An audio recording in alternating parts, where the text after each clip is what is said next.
नमस्कार मित्रांनो, तुमचं स्वागत आहे साइन्फोटेक एज्युकेशन या यूट्यूब चॅनलवर. तर आपण या व्हिडिओमध्ये HTML जे आहे, HTML जी लँग्वेज आहे, जी एक मार्कअप लँग्वेज आहे, जे आपण वेबसाईट्स किंवा वेब ॲप्लिकेशन बनवण्यासाठी यूज करतो, ते आपण शिकणार आहोत. आणि असं नाही की पूर्ण जे HTML आहे ते पूर्णच्या पूर्ण एकाच व्हिडिओमध्ये कवर होणार आहे. मॅक्झिमम ज्या गोष्टी आहेत त्या एका व्हिडिओमध्ये कवर करून घेईन, ज्या बेसिक गोष्टी आहेत, ज्या एका डेव्हलपरला किंवा सुरुवातीचा जो प्रोग्रामर असतो, प्रोग्रामर नाही म्हणता येणार, पण जो HTMLमध्ये नवा आहे किंवा जो या फील्डमध्ये नवा आहे, त्याला कळण्यासाठी ज्या गोष्टी आवश्यक आहेत त्या गोष्टी या व्हिडिओमध्ये कवर केल्या जातील.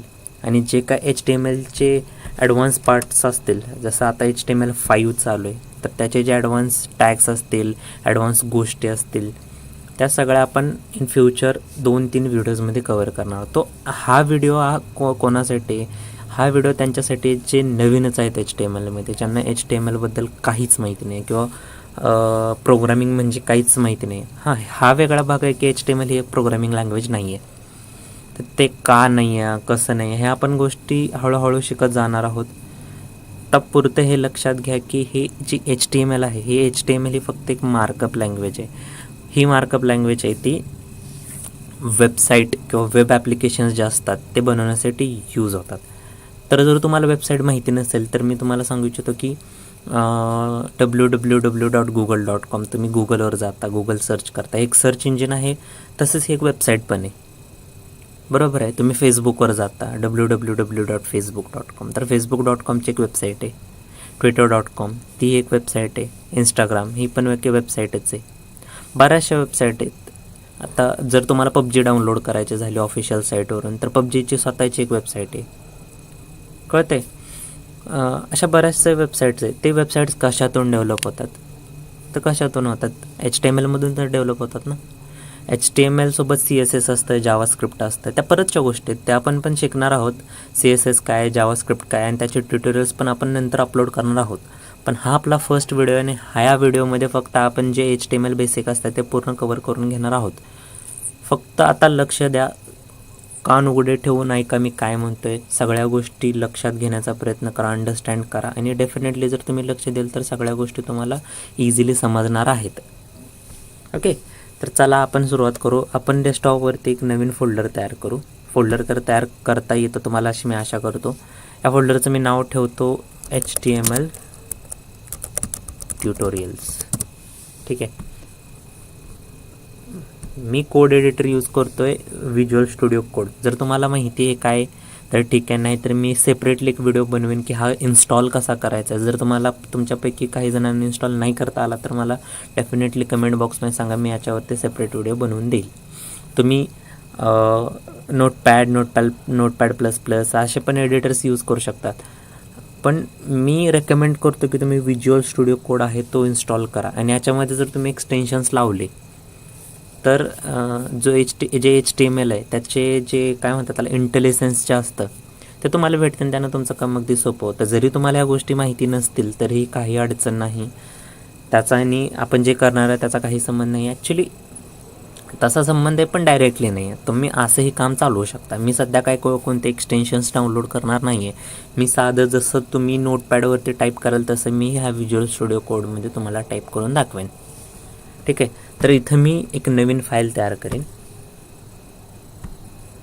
ह्या फाईल Ctrl+Shift+S दाबतो मी, आणि ही फाईल आहे ती index.html या नावाने सेव्ह करेन. आता मी index.html ऑलरेडी सेव्ह केली ती, म्हणून मला असं हे दाखवते की index.html already exist, do you want to replace it. मी येस करेन, तुमच्यात फाईल बनून जाईल ती. HTML पहिल्यांदा आपण समजून घेऊ की HTML काय असतं.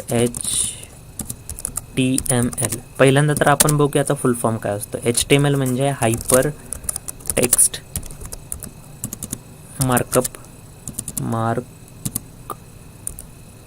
Language. Okay, hyper text markup language. तर यामध्ये जो हायपर टेक्स्ट असतो त्या हायपर टेक्स्टचा मिनिंग होतो की text within a text.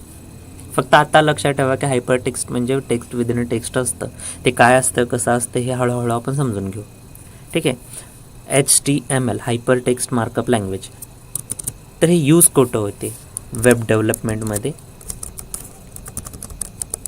Use होते. वेब डेव्हलपमेंट म्हणजे काय?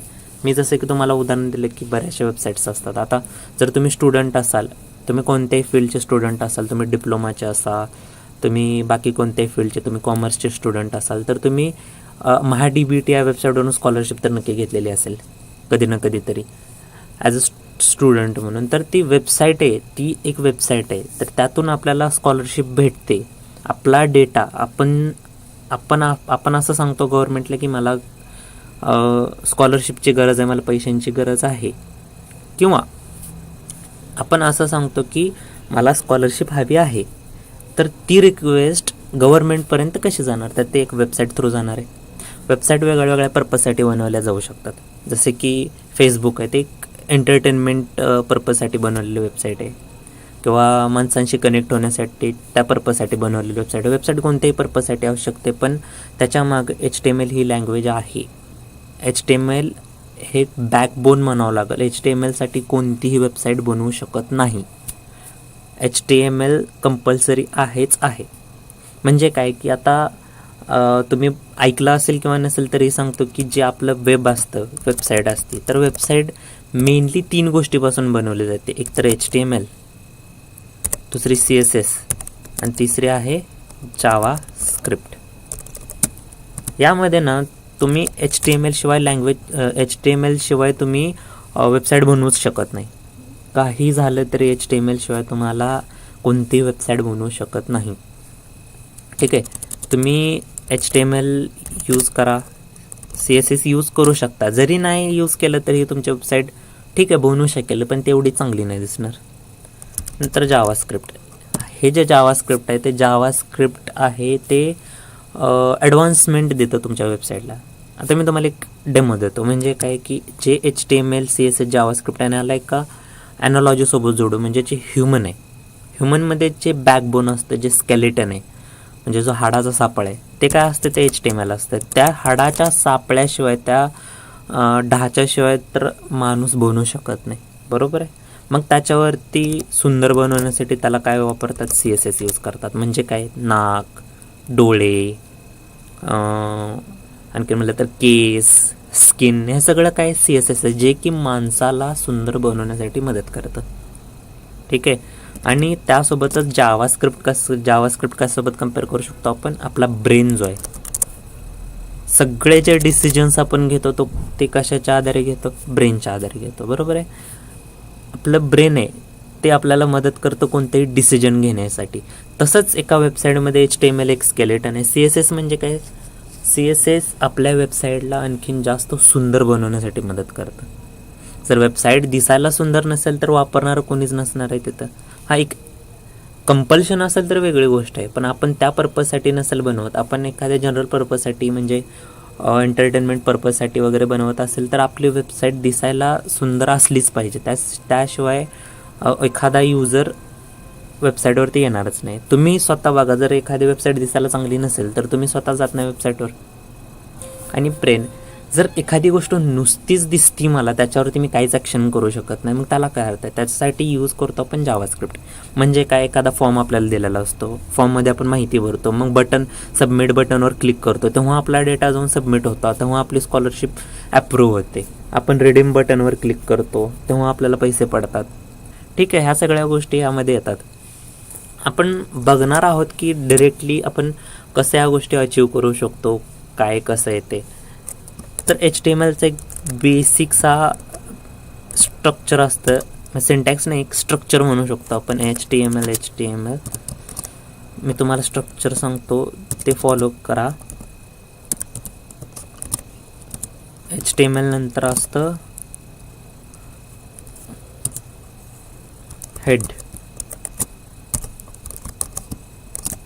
हेडच्या आतमध्ये असतं टायटल, आणि तर तुम्ही तुमच्या वेबसाईटचं टायटल देऊ शकता. आता टायटल म्हणजे काय? असं आपल्या पेजवरती टायटल दिसून नाही येत. जसं की मी तर आता दाखवून देतो तुम्हाला. हे आधीची वेबसाईट आहे माझी.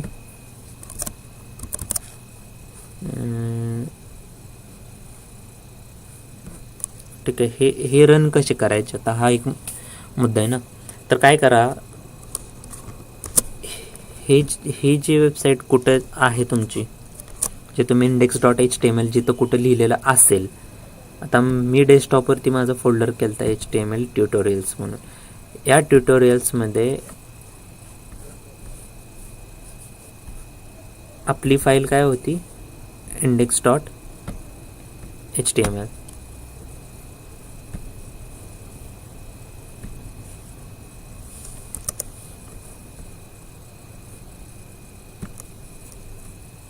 मिनिट, फाईल आपली सेव्ह करू Ctrl+Shift+S नी डेस्कटॉपवर इथं index.html. ठीक आहे, मॉडिफाईड मोर. ठीक आहे,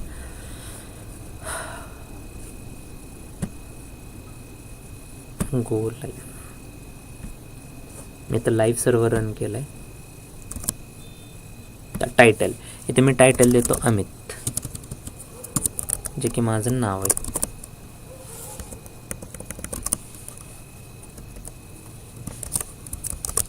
बॉडी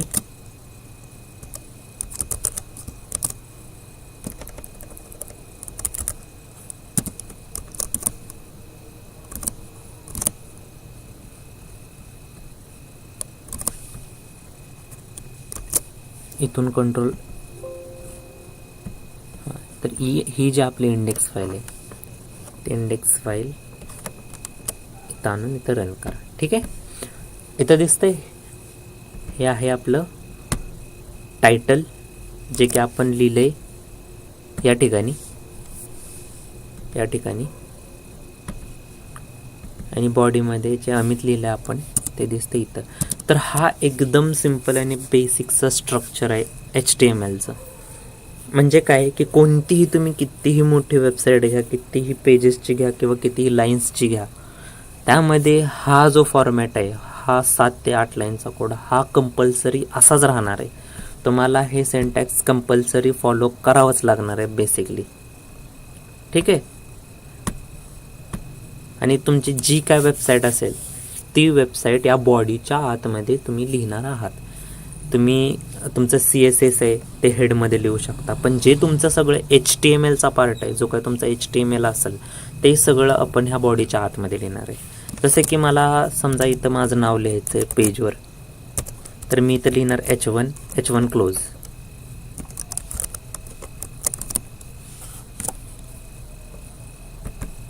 बघा आता हे नेमकं काय याच्याबद्दल बोलूया. हे जे HTML आहे, HTML ओपन केले, HTML स्लॅश देऊन परत काय केले, जर हे तुम्हाला कळत नसेल तर सांगतो की याला टॅग्स म्हणतात. TAG याला टॅग म्हणतात. ठीक आहे, टॅग. आता हे काय कसं आहे ह्याच्याबद्दल जास्त डिटेल बघण्याची सध्या तरी काय गरज नाही. फक्त एवढं लक्षात ठेवा की जे HTML लँग्वेज आहे ती पूर्णपणे टॅगवर काम करते. तुम्हाला कोणती गोष्ट लिहायची झाली तर 2 टॅगच्या मध्ये लिहिली जाते. तसं काही एक्सेप्शन्स पण आहेत, काही सेल्फ क्लोजिंग टॅग्स पण असतात ज्यांना क्लोज करण्याची गरज पडत नाही. पण मॅक्झिमम केसेसमध्ये एखादा जर तुम्ही टॅग ओपन केला, तर मी H2 लिहिला, तर तो तुम्हाला कंपल्सरी बंद करावाच लागतो. तुम्ही ओपन केला तर तुम्हीच क्लोज करावा लागतो, ही तुमची जबाबदारी. असं समजा. आता मी इथे लिहितो SHIKNT शशिकांत. हॅलो, H3 लिहितो /H3.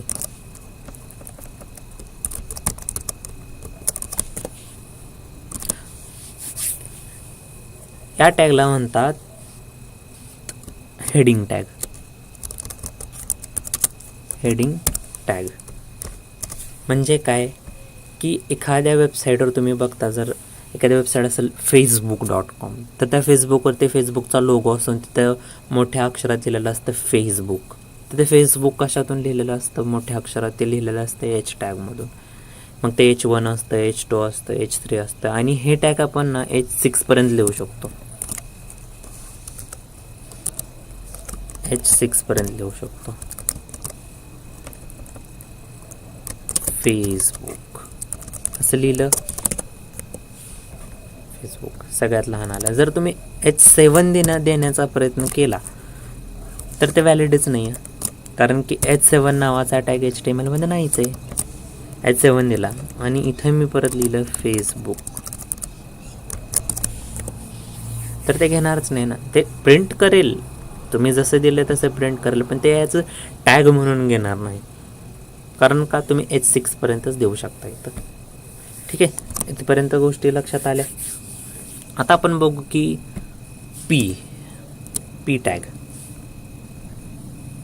बरेचसे तुम्ही वेबसाईट पाहता, बरेचसे तुम्ही जर ब्लॉग्स वाचत असाल, एखाद्याला वाचनाची आवड असेल, किंवा तुम्ही एखाद्या वेळेस एखादी गोष्ट तुम्ही गुगल करता, विकिपीडिया करता, तर विकिपीडियामध्ये मोठे आर्टिकल्स लिहिलेले असतात, बरेचसे लेख लिहिलेले असतात. तर ते कशात लिहितात?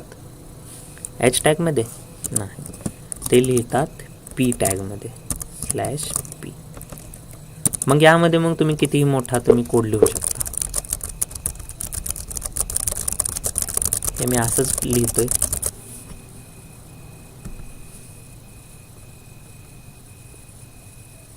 मी असं करतोय कारण की आपल्याला गोष्टी एकदम सिम्पल ठेवायच्या आहेत, जास्त कन्फ्युजन करून घ्यायचं नाही. जेवढ्या गोष्टी सिम्पल आणि स्ट्रेट फॉरवर्ड ठेवता येतील तेवढ्या आपण ठेवत आहोत.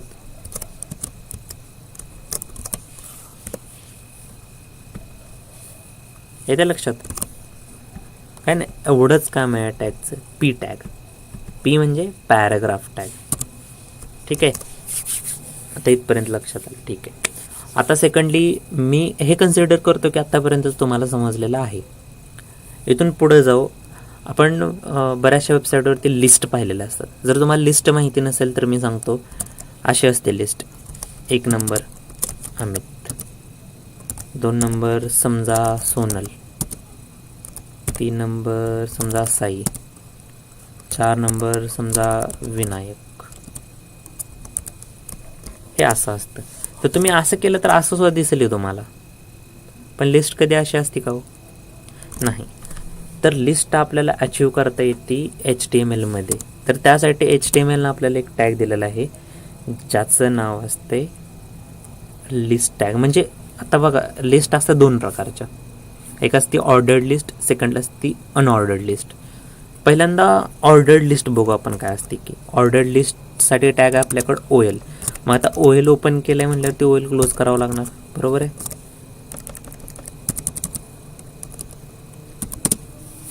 ठीक आहे, आता OL केलं. OLच्या आतमध्ये लिस्ट आयटम लिहावे लागणार आपल्याला. लिस्ट आयटम कोणते कोणते? /li list item. मग असे टाकलेलं तेच टाकू आपण. अमित,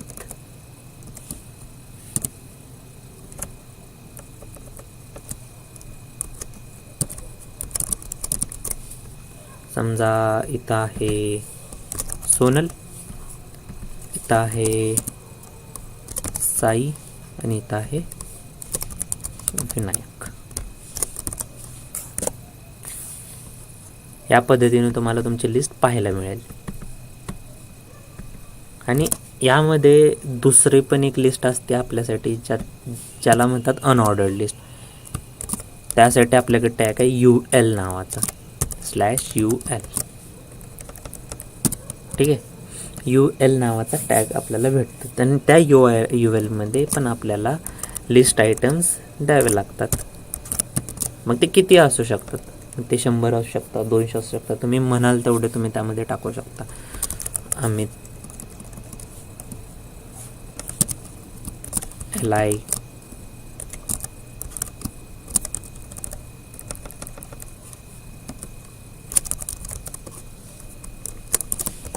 फक्त फरक एवढा असणार आहे ना की जे ऑर्डर्ड लिस्ट असते, ऑर्डर्ड लिस्ट म्हणजे काय की एका स्पेसिफिक ऑर्डरमध्ये असते. ते म्हणजे ते 1, 2, 3 असू शकतं, ABCD असू शकतं, किंवा रोमनमधले 1, 2, 3 असू शकतं, काही असू शकतं. तर यामध्ये जर तुम्ही ऑर्डर्ड लिस्टमध्ये ना, इथं तुम्ही टाईप = A असं लिहिलं तर तुम्हाला ABCD भेटेल. टाईपमध्ये जर स्मॉल a लिहिलं तर तुम्हाला स्मॉल ABCD भेटेल. तर यामध्ये I लिहिलं तर तुम्हाला रोमन भेटेल, आणि कॅपिटल आय भेटले तर कॅपिटल रोमन भेटतील. एवढं इझी आहे. HTML जे आहे ना, बेसिक HTML खूप जास्त इझी आहे. तुम्ही खूप जास्त इझिली शिकू शकता. फक्त याच्यामध्ये जर ॲडव्हान्समेंट हवे असतील तर तुम्ही पुढं व्हिडिओ पाहू शकता.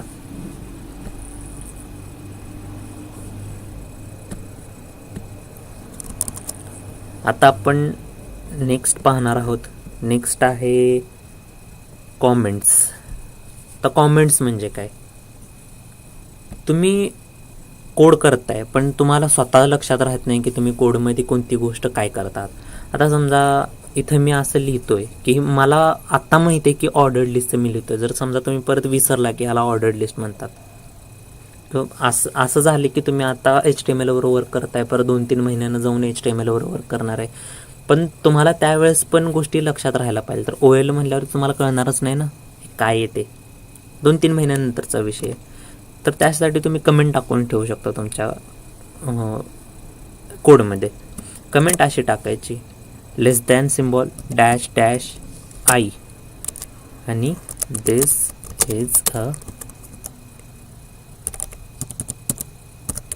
कॉमेंट. सॉरी, उलटं झाले.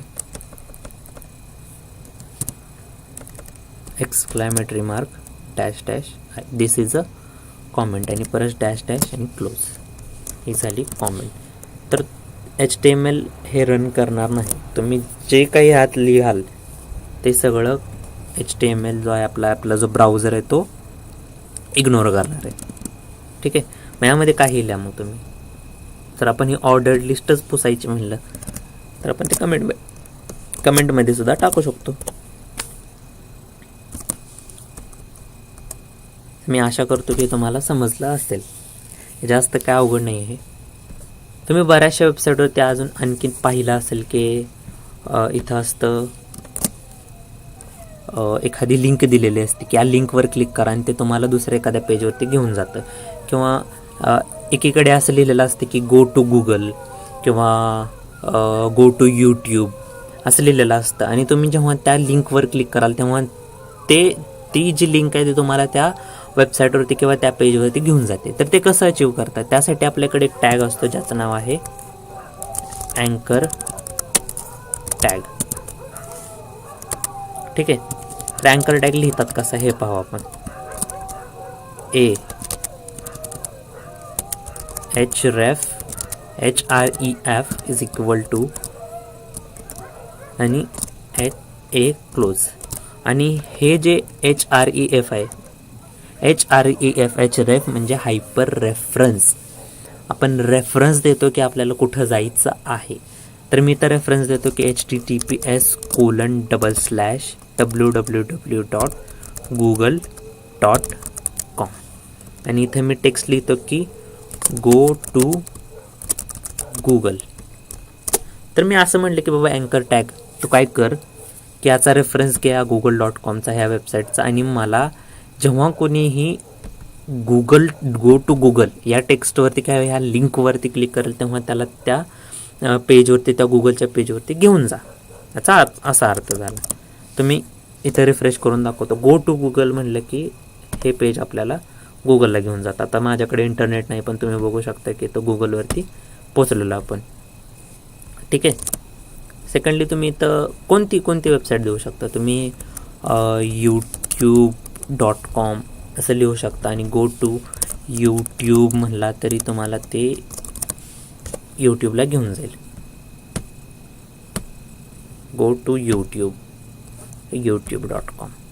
ठीक आहे. ही गोष्ट तुम्हाला समजलीच असेल. एकदम इझी होते. आपण बऱ्याच वेबसाईटवरती आणखीन असंही पाहतो की बटन्स दिलेले असतात की सबमिट म्हणून. तर ते बटन्स कसे बनवतात? बटनसाठी आपल्याकडे एक टॅग आहे ज्याचं नाव आहे बटन, आणि बटन क्लोज. या बटनमध्ये आपण लिहितो की सबमिट. ठीक आहे, सबमिट लिहू आपण. सबमिट. जेव्हा कोणी ह्या बटनावर क्लिक करेल तेव्हा, आता याच्यामागे आपण बॅक एंड काय लावलेलं नाही. म्हणजेच आपण याच्यामध्ये जावा स्क्रिप्ट लावून पुढचं जे काय असेल आपलं ऑपरेशन ते आपण करू शकतो, पण ते आपण हळूहळू शिकणार आहोत. तुम्ही फक्त आता जे बेसिक HTML असते, बेसिक ज्या गोष्टी आहेत त्या समजून घ्या. तुम्ही निश्चित राहा, आपण सगळं शिकणार आहोत. ठीक आहे, एवढंच आहे बटन टॅगमध्ये. तर आपण पाहू की फॉर्म टॅग बघू आपण. फॉर्म टॅग म्हणजे काय, बरेचसे वेबसाईट्स असतात, MahDBTचे वेबसाईट बघा किंवा फेसबुकची वेबसाईट असते ज्याच्यामध्ये आपल्याला लॉग इन विचारतो. लॉग इनमध्ये आपल्याला युजर ID आणि पासवर्ड टाकायला लागतो. तो काय, तो एक फॉर्मच आहे ना. तुम्ही आधी रजिस्ट्रेशन केलेलं असतं फेसबुकसाठी. फेसबुकच्या रजिस्ट्रेशनमध्ये तुमची एज विचारतात, परत तुमचा फोन नंबर, तुमचा ईमेल ॲड्रेस वगैरे. कुठेही तुम्ही रजिस्ट्रेशन करत असाल, लॉग इन करत असाल, प्रत्येक ठिकाणी तुम्हाला एका फॉर्मची गरज पडते. तर HTMLमध्ये फॉर्म बनवणं अगदी सोपं आहे. एवढं सोपं आहे ना की तुम्हीच म्हणाल अरे मी पण बनवू शकतो. त्यासाठी आपल्याकडे टॅग असतो फॉर्म, FORM आणि फॉर्म क्लोज. एवढं केलं की काम नाही होता. नुसता फॉर्म टाकला पण काय होणार नाही. का? कारण की फॉर्ममध्ये काय टाकलेलंच नाही ना आपण. तर फॉर्ममध्ये आणखीन एक टॅग असतो जो की आपला पहिला सेल्फ क्लोजिंग टॅग आहे, ज्याचं नाव आहे इनपुट टॅग आहे. आणि इनपुट म्हणजे काय की युजरकडून आपण इनपुट घेणार आहोत. जसे की बऱ्याच वेबसाईटवर आपण यूट्यूब वगैरे जर गेलो आपण तर त्याच्यामध्ये माहिती विचारतं आपलं. आपण साईनअप करताना किंवा लॉग इन करताना आपल्याला माहिती विचारते एका फॉर्म थ्रू, किंवा गुगलवरती एका फॉर्म थ्रू आपल्याला माहिती विचारतं. किंवा एखाद्या वेळेस जर तुम्ही गुगल फॉर्म्स वगैरे भरला असेल तर तो फॉर्म्स पाहिला असेल तर काही जास्त सांगायची गरजच नाही. तरीही आपल्याला ईमेल ॲड्रेस विचारतात, फोन नंबर विचारतात. ह्या सगळ्या गोष्टी आपण कशा करून घेऊ शकतो, इनपुट टॅग जो आहे त्यातून आपण गोष्टी घेऊ शकतो. आता इनपुटमध्ये टाईप नावाचा एक ॲट्रिब्यूट असतो. तर टाईप म्हणजे काय की इनपुट टाईप, जर इथं तुम्ही टेक्स्ट टाकलं तर इथं तुम्हाला एक इनपुट टाईप टेक्स्ट बॉक्स एक पाहायला भेटेल, इनपुट टाईप टेक्स्ट. इथून आणखीन एका टॅगबद्दल सांगतो जो की आणखीन एक सेल्फ क्लोजिंग टॅग आहे, ज्याचं नाव आहे BR टॅग. BR टॅग म्हणजे ब्रेक. आता इथं लक्ष द्या, इथं हे गो टू यूट्यूब आणि सबमिट याच्यामध्ये थोडासा फरक जाणवेल तुम्हाला रिफ्रेश केल्यानंतर. गो टू यूट्यूब,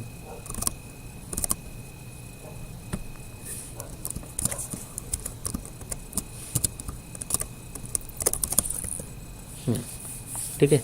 थोडासा दोनदा ब्रेक दिला तेव्हा ते थोडंसं खाली आलं. BR म्हणजे काय की थोडासा ब्रेक आपल्याला लाईन्समध्ये पाहायला भेटतो BR टॅग थ्रू.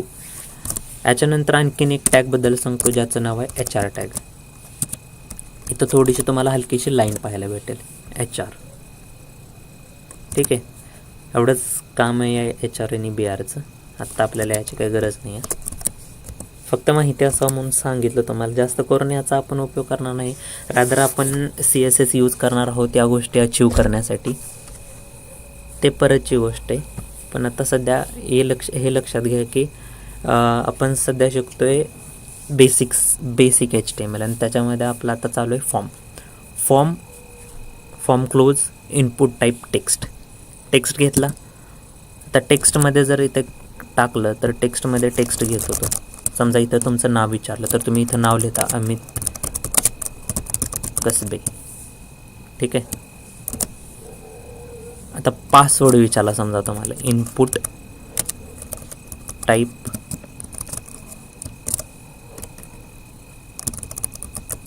पासवर्ड असं तुम्हाला विचारतात की पासवर्ड टाका, तर ते ह्या पद्धतीने केलेलं असतं.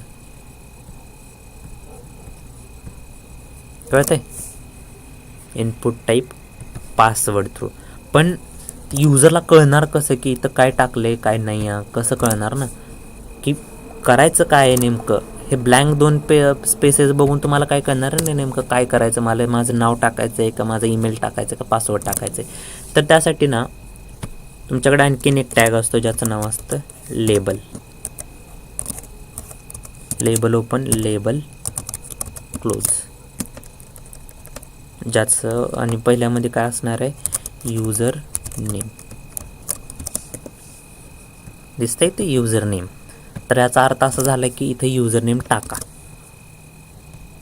आणि इथं आपण जसं की आत्ता बघितले की BR टॅग काय करू आपण इथं यूज करू. हे खाली आलं, आणखीन एक BR टॅग देऊन थोडंसं आणखीन ते खाली घेऊ म्हणजे ते दिसायला थोडं चांगलं दिसेल. आणि याला आणखीन एक लेबल देऊ इथं, लेबल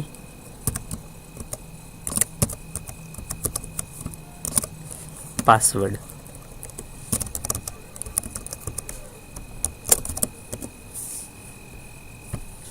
पासवर्ड कोलन म्हणजे आणखीन चांगलं दिसेल ते. हां, तर आता युजरला कळेल की ते युजर नेम आणि इथं पासवर्ड टाकायचा आहे. ठीक आहे. तरीही तुम्हाला आणखीन यामध्ये डिटेल जर टाकायचे असेल तर तुम्ही प्लेस होल्डर्स यूज करू शकता. म्हणजेच इथं प्लेस होल्डर हे एक ॲट्रिब्यूट असतं. आणखीन प्लेस होल्डरमध्ये जर तुम्ही please enter your phone number असं म्हणला तरी इथं कळतं की इथं फोन नंबर टाकायचा आहे तुम्हाला. फोन नंबर टाकला तर तुमचा युजर नेम असणार आहे. आणि पासवर्ड म्हणजे काय, पासवर्डमध्ये पण तुम्ही प्लेस होल्डर टाकू शकता. Placeholder equal to password असं टाकलं तर तिथं तुम्हाला प्लेस होल्डरमध्ये पासवर्ड पाहायला मिळेल.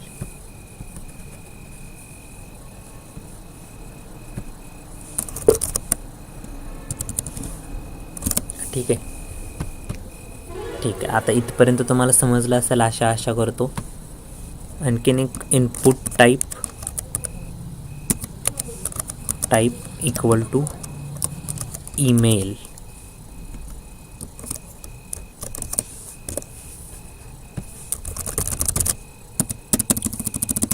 हे असतं इनपुट टाईप ईमेल.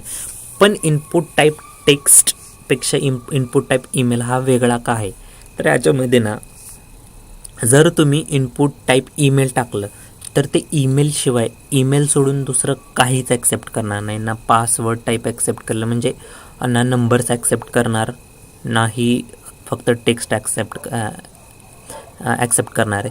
त्यामध्ये तुम्ही @ जर यूज केला तरच फक्त ते ईमेल ॲक्सेप्ट करेल. ते मी तुम्हाला नंतर सांगेनच, पण आतापुरतं हे लक्षात ठेवा. ह्याच्यासाठी जर तुम्ही लेबल लावला तरी चालेल.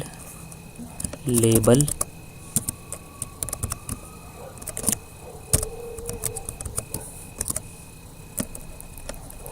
आणि ईमेल. आणि ईमेलमध्ये परत इथं ब्रेक देऊ आपण, BR/PR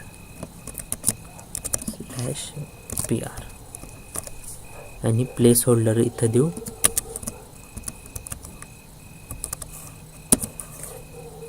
इक्वल टू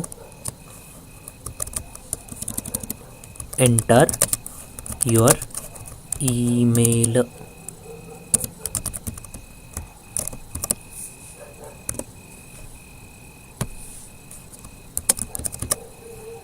ठीक आहे. इथपर्यंत तुम्हाला कळालं असेल. तर यानंतर पाहणार आहोत की आपण टेबल्स. वेबसाईट्समध्ये पाहतो आपण टेबल्स असतात.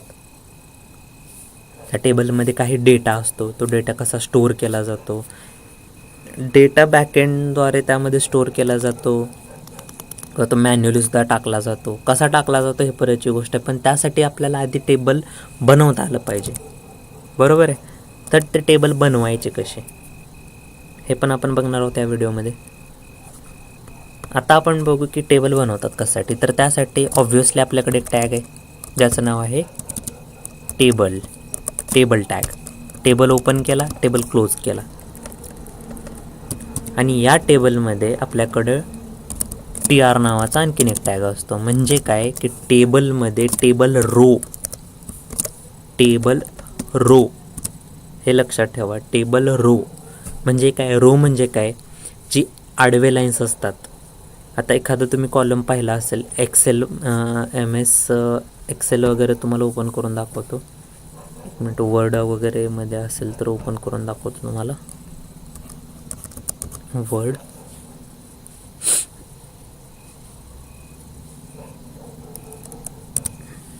2007.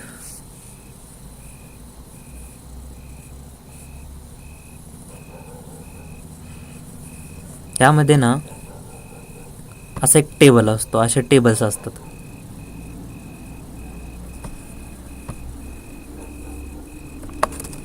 समजा असा टेबल एखादा असेल, असा टेबल एखादा बनवायचा झाला तर याच्यामधले हे जे आडव्या लाईन्स आहेत, ह्या ज्या आडव्या लाईन्स आहेत या असतात रोज, आणि हे जे उभ्या लाईन्स आहेत, हे जे काही उभं आहे, ही उभी लाईन आहे, याला म्हणतात कॉलम्स. तर याच्यामध्ये टोटल 3 रोज आहेत, 1, 2 आणि ही 3. आणि कॉलम किती आहेत? हा 1 कॉलम आणि हा दुसरा कॉलम. ठीक आहे, एवढं समजलं असेल तुम्हाला. तर त्याच्यामध्ये टेबल रो, आपण पहिल्यांदा काय करतो, टेबल रो बनवतो. तर त्या टेबल रोमध्ये ना आपल्याला टेबलची हेडिंग द्यावी लागते. मग त्या टेबल हेडिंगमध्ये काय असतं की टेबल हेडिंगमध्ये त्या टेबलची हेडिंगवरती जी काय हेड असेल त्याची हेडिंग जी असेल ती लिहिलेली असते. तर टेबल हेडिंगसाठी TH नावाचा टॅग असतो, तो TH ओपन करा, टेबल हेडिंग क्लोज करा. त्या टेबल हेडिंगमध्ये सध्या आपण लिहू नेम. आलं, इथं नेम आलं. ठीक आहे, नेम. आता त्याच्यासोबतच TH पोस्ट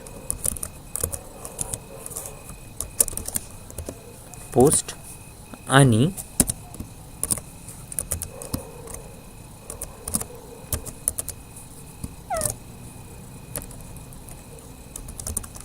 सॅलरी.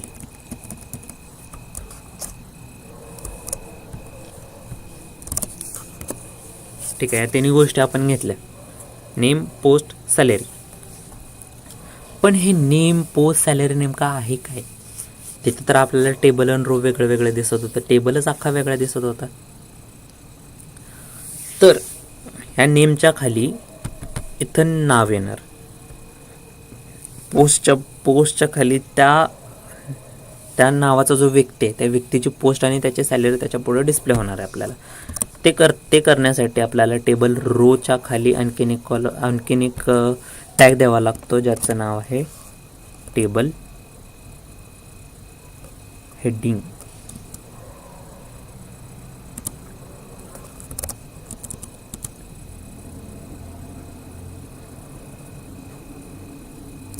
तर त्याचा डेटासुद्धा आपण डिस्प्ले करणार. तर त्यासाठी आपल्याला दुसरा एक टेबल रो घ्यावा लागेल, एखादी रो घ्यावी लागणार आहे, बरोबर आहे. तर ते TR क्लोज करावं लागणार आपल्याला. त्यानंतर नेम आहे, नेमच्या ठिकाणी आपण काय करणार, /TH नेम माझं टाकू अमित.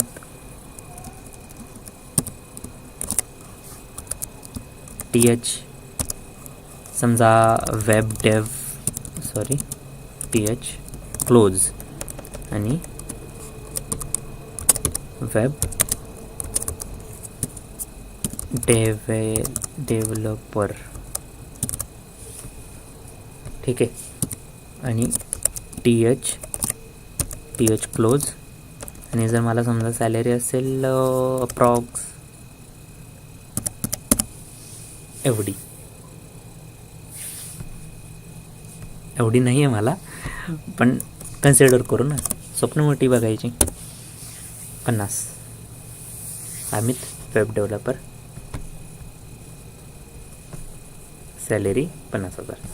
ओके, इथपर्यंत समजलं असेलच तुम्हाला, काही अडचण नाही. त्यानंतर आपण बघणार आहोत फॉर्ममधला एक कॉन्सेप्ट राहिला आपला, तो एक कव्हर करून घेऊ. फॉर्ममध्ये आणखीन असतं आपल्याकडं ऑप्शन म्हणजे काय की आपल्याला अशी लिस्ट दिलेली असते बघा, बरेच वेबसाईट्स असतात. त्याच्यामध्ये काय करतो आपण की तुमचं राज्य निवडा म्हणल्यावरती ड्रॉपडाऊन असतो. ड्रॉपडाऊन म्हणजे काय, एका खाली एक नाव आलेले असतात. किंवा तुमचं एज सिलेक्ट करा की 10, 12, 15, 20, 30 जे का तुमचं एज असेल, किंवा तुमचं स्टेट निवडा, तुमची कंट्री निवडा, हे सगळं लिहिलेलं असतं. तर ते कसं अचीव करतात ते सुद्धा पाहू आपण. त्यासाठी आपल्याकडे एक टॅग आहे ज्याचं नाव आहे सिलेक्ट टॅग.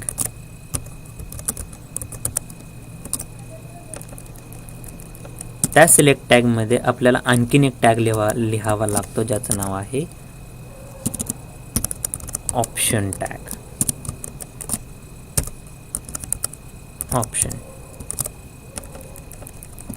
ऑप्शन समजा मी इथं लिहिला, आधी असं लिहू चूज ऑप्शन.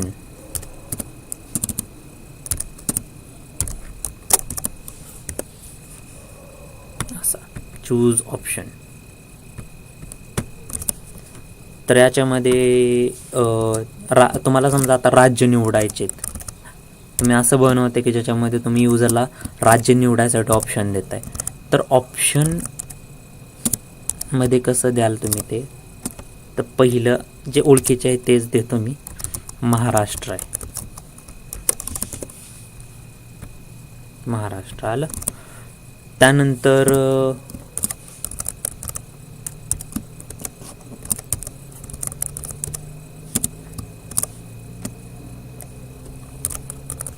उत्तर प्रदेश,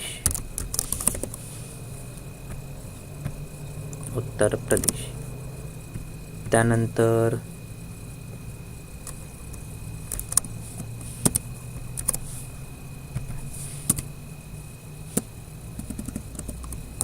दिल्ली. असं तुम्ही कितीही ऑप्शन टाकू शकता. There is no limit for you.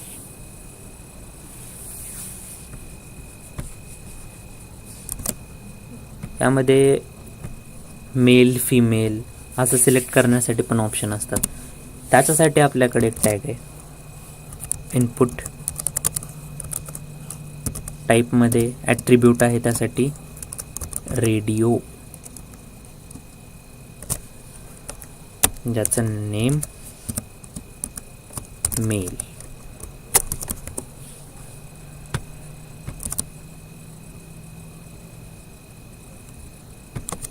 किंवा आपण व्हॅल्यू त्याला देऊ शकतो VALUE value is equal to mail.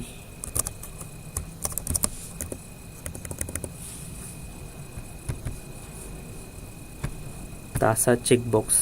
आणि यामध्ये आणखीन एक असतं की चेकबॉक्स आपल्याला टिक मार्क वगैरे करायला लागतं काही ठिकाणी. तर त्यासाठी आपण यूज करतो checkbox. Input type equal to checkbox, ज्याची व्हॅल्यू आपण देऊ CHK.